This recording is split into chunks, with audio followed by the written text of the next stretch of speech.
Amigos, é sensacional a explicação que o pastor Paulo Júnior vai dar sobre a salvação em Jesus Cristo, sobre como acontece o processo de substituição, de Jesus tomar nossos pecados sobre si e por que somente através da morte de Jesus nós poderíamos ser salvos. É a maior explicação que você já viu até hoje. Ouça só esse podcast. Deixa eu te fazer uma pergunta. Quem foi que executou Jesus na cruz? Pilatos? Herodes? Roma? Os judeus? Na sua opinião, quem foi? Todo mundo. Não. Foi Deus. Como assim? O próprio Pai que o matou. O quê? O próprio Deus o matou. Por quê? Vamos lá. Quando Jesus morre na cruz, todo o nosso pecado é lançado sobre ele. Quando Deus olha para o Filho lá na cruz, o que ele vê? Uma bola de iniquidade, de pecados. Já que os pecados estão lá, o Senhor agora tem que punir. Ele pune com o quê? Um atributo que pregador nenhum ensina: a ira de Deus. O que é a ira de Deus? A resposta de Deus ao pecado. Significa que, vamos dizer, a justiça dá a sentença. Justiça de Deus. A ira cumpre a sentença. A ira é o míssil. Imagine que a ira de Deus é um míssil teleguiado. E esse míssil está programado para ir aonde? Onde está o pecado? Na cruz, o pecado está em nós ou está em Cristo? Em Cristo. Então, o míssil da ira tem que cair sobre Cristo. Quem envia o míssil? Deus. O Pai. Isaías 53:10. Foi do agrado do Pai moê-lo até enfermá-lo. O próprio Deus executa o Filho. É difícil entender isso. Para mostrar para quem está nos ouvindo o terror do pecado. Deus odeia tanto o pecado, mas tanto, que nem o próprio Filho poupou. Por quê?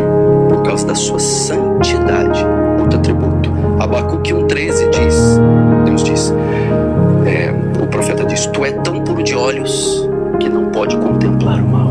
Quantos pecados bastaram para Adão e Eva cometer para ser banido do paraíso pro resto da vida? 10? 5?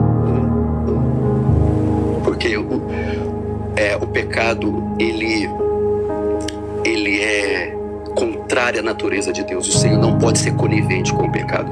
Agora você vai entender aquele salmo que você fala tanto, aquele trecho: Elohim, Elohim, lama sabachthani. Ele brada na cruz: Deus meu, Por que me abandonaste? Por que me desamparaste? Por que me abandonaste? A resposta: porque na cruz você se fez pecado, meu filho.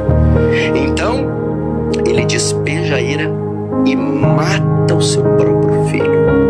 E com ele, todos os nossos pecados. Os pecados são pagos naquele momento. Aquilo, Vilela, não é um show de terror. Aquilo é uma demonstração de amor. O Filho pegando todo o nosso pecado e botando nas costas. Eu suporto, traga-os, eu os compro, eu pago por eles. Mas o preço vai ser muito alto. Você vai ter que suportar a ira. Então ela veio. Imagina, pra você ter uma ideia o que é a ira. Imagine um meteoro. 1 milhão de vezes maior que a Terra. Mais pesado que a Terra, vindo na velocidade da luz contra a Terra a 1 hora, e ela vai colidir com a Terra e vai transformar tudo em pó, e ela está vindo, e alguns minutos antes dela chocar com a Terra, um muro 1 milhão de vezes maior que o meteoro se coloca entre a Terra e o meteoro. Então o meteoro colide com o muro e destilhaça e faz o muro em 1000 pedaços. E aquele meteoro estilhaça, e nenhum estilhaço toca na terra. Mas e o muro? O muro não aguenta, ele se desintegra. A ira de Deus era esse meteoro que estava vindo sobre o homem para esmagá-lo e puni-lo pelos seus pecados, e vindo 1 bilhão de vezes maior. E quando ia colidir conosco, o Senhor Jesus se coloca entre nós e o meteoro, e abre um braço para a esquerda e a direita e diz: está consumado, em tuas mãos entrego o meu espírito. Então a ira de Deus caiu sobre ele. A Bíblia chama de cálice da ira. Nenhuma gota desse cálice caiu sobre nós. Mas e o filho? O filho não aguentou. consegue entender o tamanho do amor de Deus, mas também o tamanho da justiça de Deus. Ou seja, os dois andam em total concordância. Deus não diminui a sua justiça para nos amar, e nem deixa de nos amar para exercer a sua justiça. Ele fez as duas coisas em Jesus. Ele nos amou, permitindo que seu próprio Filho pagasse por nossos pecados, mas ele teve que sim punir Jesus pelos nossos pecados, para que a sua justiça não fosse largada de lado, não fosse executada. Entenda, o grande amor de Deus é muito profundo.